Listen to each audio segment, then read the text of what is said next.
Yay! So, it's snowing, and I wanted to show you, so we're on the bed. I'm not sure if you can see that.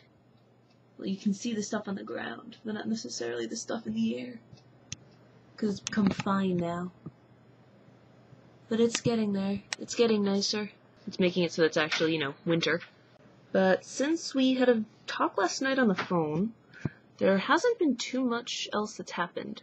So I figured I would compile a list of my top 10 snow creatures, fictional style. So here we go. Anuki. These guys are a race in the Zelda series, and are sort of part Eskimo, part reindeer, part penguin. They never lie, which is an admirable if dangerous trait. They sometimes act as sphinxes, demanding that you solve their logic riddles before they help you, aid which you will undoubtedly need. The Grinch, from Dr. Seuss's How the Grinch Stole Christmas. You can't help but feel some sort of pity for this guy. He's different from everyone else, and just lets his resentment fester inside of his 3 sizes too small soul. And it takes a little girl with light bulb filaments popping out of her head to melt his heart. Yorick Bernison. I didn't care too much for the His Dark Materials trilogy, but I did enjoy the Armored Bears. They're kind of like furry snow Klingons, being all honorable and duty-ridden and everything. Lapras. I know you don't really do Pokemon, but I've had a soft spot for Lapras since the beginning.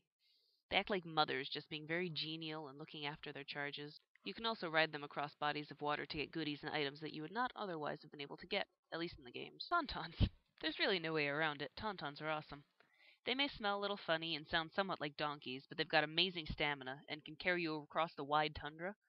And in case you're in danger of hypothermia, you can just slice it open and crawl inside nice and toasty warm.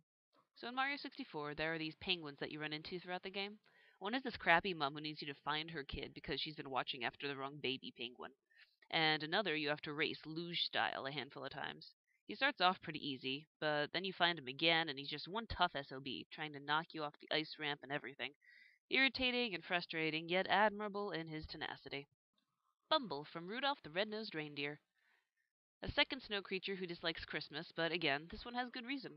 Rudolph kept blinking his red nose and causing him to go into epileptic shock, or perhaps his teeth hurt him so badly that he was simply striking out for attention. It's like there are any well-known dentists in the North Pole. Namame is from a manga called Genbu Kaiden by Yu Watase. He's broken into pieces shortly after his introduction, but remains this adorable little thing who sneaks about in useful gingerbread man sorts of ways. He also needs to be cowed into friendship/obedience by having his name guessed or felt through the earth. Sort of like a spiritual Rumpelstiltskin.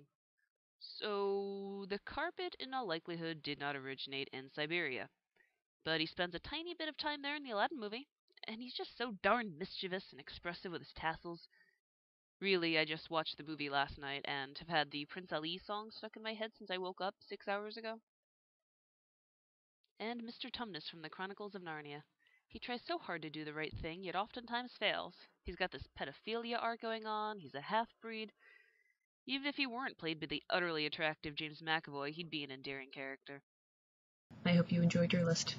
Cheers!